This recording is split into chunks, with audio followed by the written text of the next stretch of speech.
네, 오늘 우리 요한복음 3장 16절부터 17절까지 말씀을 가지고 이처럼 사랑하사라는 제목으로 같이 말씀의 은혜를 나누도록 하겠습니다. 자, 성경에 보면은요, 구약과 신약으로 이렇게 나누어져 있습니다. 처음 교회에 나오시는 분들은 성경이 어떻게 이루어져 있는지 잘 모르셔요. 근데 두 가지로 구성이 되어 있는데요. 하나는 구약이고 하나는 신약입니다. 뜻은 예전에 받았던 약속, 그리고 새롭게 받은 약속 해가지고 구약과 신약으로 이렇게 구분이 되어 있는데요. 좀 더 자세히 말하면 구약이 39권이고요. 신약이 27권 이렇게 해서 총 66권 이렇게 되어 있습니다. 성경의 내용은요, 너무나도 방대하고 또한 심오해가지고 다 이해하기까지는 많은 시간과 노력이 필요할 것이에요. 그래서 그 방대한 성경의 내용을 단 한 줄로 함축해서 담고 있는 것이 있으면 좋겠다라고 생각할 때 바로 이 구절을 떠올릴 수 있습니다. 이 성경 구절이 오늘 우리가 읽은 요한복음 3장 16절 17절 말씀입니다. 다시 한번 우리 새한글 성경으로 읽었었는데요. 오늘 본문 말씀 16절 17절 같이 한번 읽어보겠습니다. 시작. 하나님이 세상을 이처럼 사랑하셔서 하나뿐인 아들을 주셨습니다. 그를 믿는 사람마다 멸망하지 않고 영원한 생명을 누릴 수 있도록 해주셨습니다. 하나님이 그 아들을 세상에 보내신 것은 세상을 심판하시려는 것이 아닙니다. 그 아들을 통해서 세상이 구원받게 하시려는 것입니다. 네. 자, 이 구절이요, 성경이 전하고자 하는 핵심의 내용들을 다 담아내고 있어요. 그래서 요한복음 3장 16절, 17절 말씀은 성경 중에서 성경 말씀, 가장 엑기스라고도 말할 수 있을 것이에요. 오늘 우리 종려주일을 맞이했는데, 종려주일은 부활주일 전주입니다. 그래서 우리가 교회 전통 안에서 예수님의 십자가 사건 전에 예수님의 예루살렘 입성을 기념하면서 또 고난주간이라고 해서 십자가를 지신 그 고난의 주간을 지나고 그 다음 주 다음 부활주일을 맞이하게 됩니다. 오늘 아침부터 이제 제가 알기로 예배 드렸던 사람들은 또 그거에 맞는 설교 말씀을 오늘 들었을 거예요. 혹시 본문 뭐였는지 기억하셔요? 요한복음 말씀이었어요. 그래서 어떻게 보면은 오늘 우리 말씀을 들을 때는 하나님이 왜 고난주간이라고 하는 거를 우리한테 지키도록 그렇게 십자가의 일들을 행하셨을까를 생각해 볼 때에 오늘 말씀의 제목처럼 이처럼 우리를 사랑하시기 때문이다 라는 것을 기억해 주시기 바랍니다. 이 한 절의 말씀 안에 기독교의 정신을 담은 가장 중요한 단어들이 많이 들어있어요. 예를 들면 하나님도 들어있고요, 세상도 들어있고요, 사랑도 들어있습니다. 그리고 그의 아들 독생자 예수도 들어있는데 그를 믿는 자 또는 그렇지 않은 자, 그리고 영생과 멸망 이런 것들이 다 나와 있어요. 성경은 하나님은 누구신지, 사람은 누구인지, 예수님은 어떤 분인지, 하나님께서 주신 사랑은 또한 무엇이고 믿음이라는 것은 무엇인지를 말해주고 있어요. 그리고 죽음과 영생은 무엇인지 이 본문에서 우리에게 알려주고 있습니다. 요한복음 3장 16절은요, 하나님의 구원의 핵심 원리를 간단하고 명료하게 표현하고 있습니다. 성경의 모든 내용을 다 함축하고 있는 구절이기 때문에 짧은 시간에 제대로 설명하기는 조금 쉽지는 않을 것 같아요. 그래서 여러분들에게 이 말씀의 귀중한 내용을 조금 더 쉽게 전달할 수 있는 방법이 없을까 해가지고 영상 하나를 제가 떠올려 보게 됐는데요. 한번 그걸 보고 같이 또 말씀을 이어서 우리 나누도록 하겠습니다. 제가 한번 영상을 틀어드리도록 하겠습니다.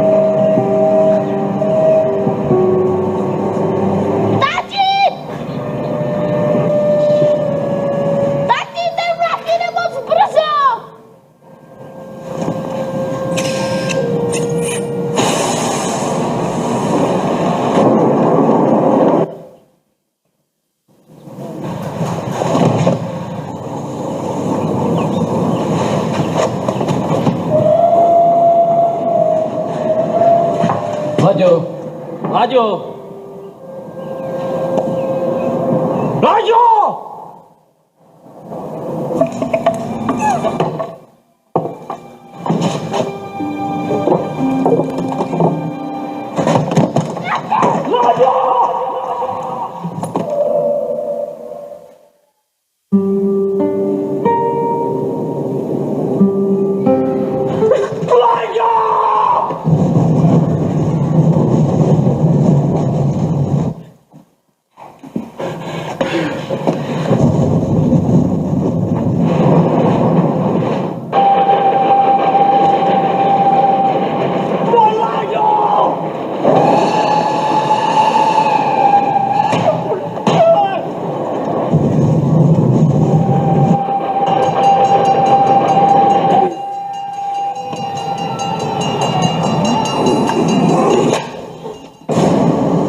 sorry.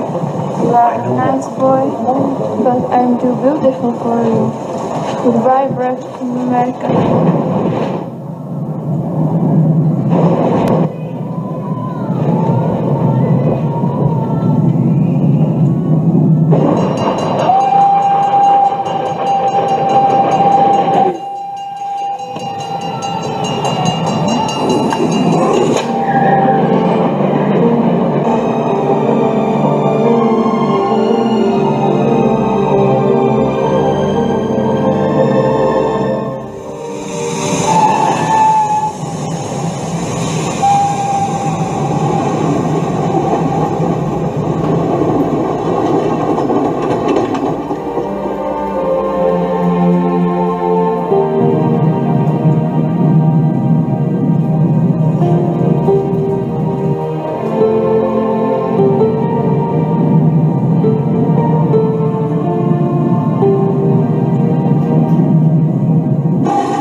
이 영상에 보면은 우리가 잘 알고 있는 모스트라고 하는 단편 영화에 나와 있는 장면입니다. 여기서 보면 철로를 관리하는 사람이 나오고요. 그 다음에 그의 아들이 나오는데 그는 많은 사람을 태우고 달리는 기차가 탈선할 위기에 놓여 있을 때 수많은 사람들이 죽는 참사를 막기 위하여서 자신의 사랑스러운 아들을 희생시키게 돼요. 이 아버지는 하나님을 상징하는 것이고요. 또 기차에 탄 많은 사람들의 생명을 구하기 위하여서 끊어진 철로를 연결시키고 죽는 어린 아들은 하나님의 아들인 예수님을 상징합니다.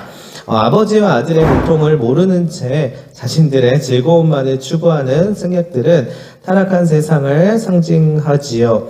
그들은 자신들을 살리기 위하여서 기차 밖에서 어떤 일들이 일어났는지를 알지 못해요. 그들은 아들을 희생시키며 그들을 구원한 하나님의 통곡하는 눈물을 알지 못합니다. 이 사람들은 당신의 아들을 죽이시면서까지 세상을 사랑하신 하나님의 사랑을 알지 못하는 사람들, 즉 세상을 의미하게 되는 것이에요. 여기 나오는 내용들은 영화화하여서 구성한 시나리오입니다. 근데 각각 상징하고 있는 그런 것들이 있어요. 그래서 아까도 말씀드렸다시피 철로를 관리하는 사람이 하나님을 상징하고요. 그의 아들이 많은 사람들을 살리기 위해서 희생하게 됩니다. 그것이 예수님을 나타내는 것 같아요. 그리고 기차 안에 있는 많은 사람들은 세상에서 멋모르고 그저 자기에게 주어진 일들을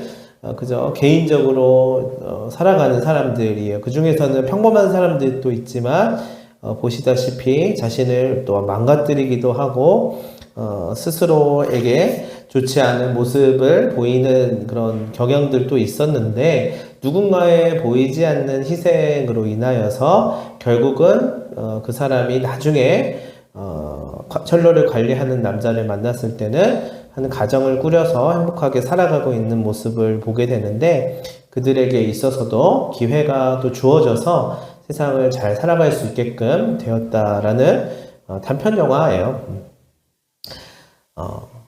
하나님은요, 만물을 지으신 후에 마지막으로 당신의 형상대로 사람을 지으셨다라고 성경에서 기록되어 있습니다. 하나님은 정성을 다하여서 그리고 우리를 사랑하셨어요. 그런데 사람이 하나님의 사랑을 이제 거부하고 불순종하고 죄를 짓게 되면서 내 마음대로 살아볼 거야 라고 하는 그 죄로 인하여서 이 사람들은 결국에는 그에 따른 또 결과를 낳게 되었다라고 성경에서 말하고 있어요. 결국에는 이제 자신에게 주어져 있는 시간의 삶을 살다가 죽음의 고통 가운데서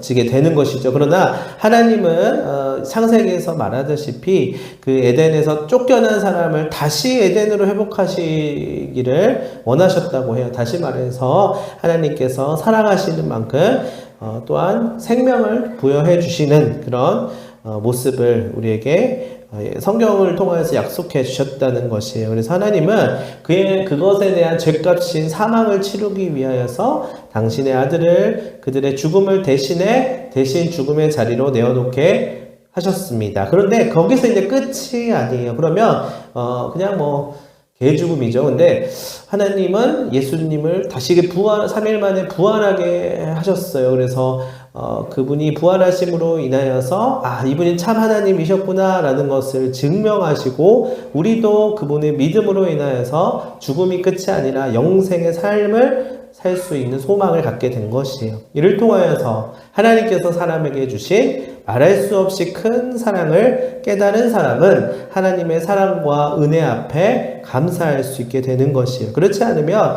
아까도 말했다시피 여기 영화에서도 봤다시피 저기 있는 철로에 있는 저 남자는 나랑 상관없는 사람이고 그저 내가 잘 모르는 사람인데 그가 슬퍼하건 뭐 때문에 저렇게 통곡을 하건 그거는 내게 있어서 중요하지 않아 하고 그냥 끝나면 되는 일이에요. 그러나 보이지 않는 누군가의 희생으로 인하여서 그들의 기차 안에 있는 사람들이 평범한 삶을 살 수 있게 된 것처럼 우리 성경에서도 하나님께서 그런 사랑의 수고를 해주셨다는 것을 이야기하고 있습니다. 하나님의 사랑을 믿음으로 받아들이고 하나님과 하나가 되어 하나님의 나라를 이루는 삶을 살 수 있도록 해주셨습니다. 그것이 성경에서 말하는 영생이에요. 그러나 어떤 사람들은 하나님께서 주신 사랑을 깨닫지 못하고 자신이 원하는 그런 삶을 그대로 살아가요. 그게 어떻게 보면 평범한 삶인데 또 그렇게만 살아가다 보니 허무함도 생기고 한계도 생기는 거예요. 인생에 있어서는 내 뜻대로 되지 않는 것들과 또한 병에 걸리기도 하고 또한 죽음 앞에 다가오면 삶을 허망하게 느끼고는 합니다. 그러나 거기서 끝이 된다면 물론 허망한 일이 되겠지만 하나님 우리에게 소망을 주셨다는 것이에요. 우리는 결핍의 길에서 우리 스스로 뭔가를 해결해 보고자 하지만 하나님은 그 결핍을 이미 채워주셨어요. 최종적인 결핍인 죽음이라고 하는 것을 맞닥뜨려야 되는 그런 무서운 우리의 현실 앞에서도 그것이 끝이 아니라 영생의 소망이 있다는 것을 이미 그 결핍을 채워주셨다는 것입니다.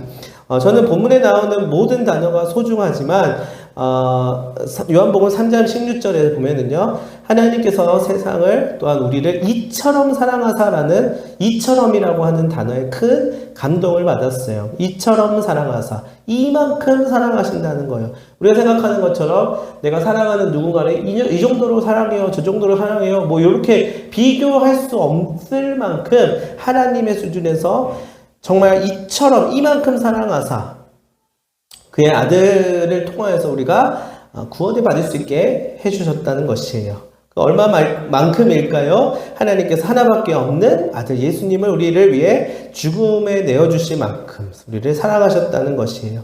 더 적극적으로 표현하면 나를 구원하시기 위해서 십자가에 죽으실 만큼 사랑하셨다는 것이에요. 하나님이 세상을 이처럼 사랑하사 독생자를 주셨으니 이는 그를 믿는 자마다 멸망하지 않고 영생을 얻게 하려 하심이라. 이 말씀에서 세상 대신에 나의 이름을 넣고 이처럼이라고 강조하면서 읽어보면 그 의미가 더 새롭게 느껴질 수 있어요. 하나님이 누구누구를 이처럼 사랑하사 독생자를 주셨으니 이는 그를 믿는 자마다 멸망하지 않고 영생을 얻게 하려 하십니다. 이처럼 사랑하사 누구누구, 내 이름, 내 자녀의 이름, 내 사랑하는 가족의 이름을 넣어보면 우리를 위하여서 독생자 예수를 보내주시고 그를 믿으면 죽어서 내가 한 100년 살고 끝나는 게 아니라 영생의 삶, 하나님께서 허락해 주신 그 하나님의 나라에 사는 은혜를 허락하셨다는 거예요. 그래서 하나님의 우리를 향한 사랑이 무한한 것이라는 것을 알 수 있어요. 우리 기독교 역사 속에서 이것을 많이 연구했었던 독일의 칼바르트라고 하는 유명한 그 학자가 있어요. 교수님이 있는데 그가 어느 날 시카고 대학교라고 하는 곳에 방문해서 학생들에게 특강을 하게 됐다고 해요. 근데 강의가 끝난 다음에 젊은 친구 하나가 이것을 집요하게 물어봤대요. 교수님, 저는 교수님께서 쓰신 책을 다 읽지는 못했는데요. 몇 권을 읽었는데 꽤 감동적이었어요. 교수님의 해박한 지식에 놀랐고요. 한평생 학생들이 가르치고 연구하고 책을 쓰면서 깨달은 그 진리의 핵심이 있을 텐데요. 그게 무엇일까요? 라고 물어봤대요. 가장 중요한 진리라는 것, 그것이 무엇인지 한마디로 좀 말해주세요 라고 했대요. 당돌하게 이야기한 건데 이 교수가 껄껄거리면서 웃으면서 대답했다고 합니다. 자, 내가 어려서부터 교회 학교에 다니면서 교회 어렸을 때부터 다니면서 부른 찬송가 한 구절이 있어요. 그것은 예수 사랑하심은 거룩하신 말일세 우리들은 약하나 예수 권세 많도다. 날 사랑하심 날 사랑하심 성경에 쓰였네. 이 찬양을 알려주더래요. 이것이 기독교 진리의 핵심이고 그것이 나의 간증이에요. 나의 고백이에요. 라고 대답했대요. 그러니까 이 찬송가 안에 다 써져 있대요. 예수님의 그 사랑은 우리들은 약하나 예수님의 사랑으로 우리를 사랑하시고 구원해 주셨어요 라는 것이 성경에 쓰여 있어요 라는 것을 믿는 것, 그것이 그토록 많은 세월 동안 공부하여서 연구하여서 얻어낸 결론이었다는 것이에요. 기독교의 진리의 핵심은 하나님께서 우리를 죽기까지 사랑하신다는 것이라는 아주 간단한 말입니다. 그래서 기독교는 다름 아니라 공들여야 되고 뭔가를 열심히 해서 뭔가를 따내야 되는 게 아니라 그저 은혜의 종교고 사랑의 종교예요. 복음 중에 복음인 하나님이 저와 여러분을 사랑하신다는 것, 그것밖에 없습니다. 하나님이 우리를 이처럼 사랑하시기에 당신의 아들을 십자가에 죽게 하는 엄청난 대가를 치르시고 우리에게 구원의 길을 활짝 놓으셨다는 것이에요. 하나님이 세상을 이처럼 사랑하사 독생자를 주셨으니 이는 저를 믿는 자마다 멸망하지 않고 영생을 얻을 것입니다. 어떻게 이 선물을 받을 수 있을까요? 선물이라고 하는 것은 손을 내밀어서 받기만 하면 되는 거예요. 사실 선물을 받으려면 어떠한 뭔가 조건을 갖춰서 그것을 부합해가지고 선물을 얻는 것은 아니에요. 그것은 일종의 어떤 대가를 치르는 건데 그게 아니라 대가는 이미 치러졌습니다. 우리는 그 선물을 손 내밀어서 그저 받기만 하면 돼요. 감사함으로 받으면 그냥 내 것이 되는 것이에요. 근데 내가 이것을 받았는데 내 게 아니라 이거 아직은 좀 내가 받기에 좀 부족한데 아직은 받기에 좀 덜 됐는데 라고 하면서 조금 나중에 받을게요 하면 내게 될 수 없어요. 이미 준 사람은 여기 선물을 줘서 건네줬는데 내가 그것을 손 내밀어서 받아서 내 것으로 취해야만 그게 내 선물이 되는 것이에요. 이 시간에 우리 예배하는, 우리 영상으로 예배하고 또 이 자리에서 예배하는 우리 모두가 하나님 앞에 나와서 우리를 죽기까지 사랑하시는 하나님을 향하여서 두 손을 내밀어서 그분이 주시는 사랑의 선물이 예수 그리스도의 선물을 받았으면 좋겠습니다. 하나님, 저는 하나님 앞에 설 수 없는 죄인입니다. 저의 죄를 용서해 주세요. 그리고 저의 마음의 문을 엽니다. 예수님을 나의 구주로 영접합니다. 저의 마음에 들어오세요 라고 기도하며 우리의 두 손을 하나님을 향하여서 내밀고 그 손 위에 주시는 예수님의 선물을 받으시기를 바랍니다. 믿음이라고 하는 것은 하나님께서 나를 위해 행하신 사랑을 선물로 받기 위해 하나님을 향해 손을 내미는 것이에요. 하나님께서 나를 위해서 행하신 사랑을 감사하며 그 사랑을 받기 위해 손을 내미는 것이 믿음이에요. 하나님은 하나님께서 우리에게 행하신 사랑을 믿고 감사하며 구원의 선물을 받기 위해 손을 내미는 사람을 보시고 행복해 하셔요. 당신의 사랑을 믿기 때문이지요. 그래서 히브리서 11장 6절에 이렇게 말합니다. 믿음이 없이는 하나님을 기쁘시게 하지 못하나니 하나님께 나아가는 자는 반드시 그가 계신 것과 또한 그가 자기를 찾는 자들에게 상 주시는 이심을 믿어야 할지니라 라고 말씀하고 있어요. 여러분, 우리는요 예수님만큼 소중해졌어요. 왜냐고요? 하나님께서 예수님하고 맞바꾼 존재가 바로 우리이기 때문이에요. 물건에 100원을 주고 사면 100원짜리이고요. 10원을 주고 사면 10원짜리입니다. 1억을 주고 사면 1억 원짜리가 되겠죠. 그리고 100억 원을 주고 사면 100억 원짜리가 되겠죠. 우리는 하나님께서 예수님을 내어주시고 우리를 구원하셨기 때문에 예수님만큼의 값을 가진 자들이에요. 우리가 예수님 안에서 얻은 구원은 값싼 구원이 아니라 아주 값비싼 구원이라는 것이에요. 그래서 하나님은 이사야서 43장에서 이렇게 말씀하십니다. 야곱아 너를 창조하신 여호와께서 지금 말씀하시느니라. 이스라엘아 너를 지으신 이가 말씀하시느니라. 너는 두려워하지 말라. 내가 너를 구속하였고 내가 너를 지명하여 불렀나니 너는 내 것이라. 내가 내 눈에 보배롭고 존귀하며 내가 너를 사랑하였다. 내 이름으로 불려지는 모든 자 곧 내가 내 영광을 위하여 창조한 자를 오게 하라. 그를 내가 지었고 그를 내가 만들었느니라. 자, 예수님을 믿는 사람은 세상의 것을 얼마나 소유하고 있느냐에 관계없이 자신을 소중한 존재로 받아들이고 인식할 수 있어야 합니다. 뭔가 내가 많이 가졌기 때문에 어떤 조건이 있기 때문에 그 영생의 선물을 받는 게 아니라는 거예요. 그저 나라고 하는 소중한 존재가 예수님의 사랑을 받기에 충분하다는 것입니다. 그래서 우리는 그런 자신감을 가지고 자존감을 가질 수 있어야 합니다. 하나님은 가장 소중한 아들과 맞바꿀 만큼 소중한 존재로 우리를 불러주셨기 때문이에요. 말씀을 마무리하도록 하겠습니다. 하나님께서는 나의 있는 모습 그대로 수용해 주시고 품어주시고 사랑해 주십니다. 그러나 그렇기 때문에 나도 나를 사랑할 수 있어야 한다고 성경에서는 말하고 있어요. 하나님께서는 나를 존귀한 자로 여겨주셨습니다. 그렇기 때문에 나도 하나님 안에서 하나님의 자녀다운 자존감을 가지고 세상을 향해 당당하게 일어나 나아갈 수 있으면 합니다. 자, 오늘 본문인 요한복음 3장 16절 말씀을 우리의 마음에 깊이 새기고 하나님 나라를 소유한 백성으로서 감사와 소망을 노래하며 사는 한 주간, 우리 이 고난주간이 되시기를 바랍니다. 주님의 이름으로 그 기간이 고난만 겪는 주간이면 무슨 소용이 있겠어요. 그냥 하나님의 사랑을 깊이 느끼면 되는 주간인 거예요. 원래부터 많이 느꼈으면 또 더 많이 느끼면 되고, 잘 몰랐으면은 이 주간에 하나님이 그냥 멀리서 계시는 분이 아니라 지금 나에게 말씀하고 나와 함께 하시는 분이구나 라는 것을 한 번 더 돌아보고 마음속에 새길 수 있는 그런 귀한 우리 시간들이 되었으면 좋겠습니다. 기도하도록 하겠습니다. 하나님 아버지, 하나님께서 나를 너무나도 사랑하셔서 그의 아들 예수를 보내주셨고 세상에서 가장 든든한 내 편이 되어주셨습니다.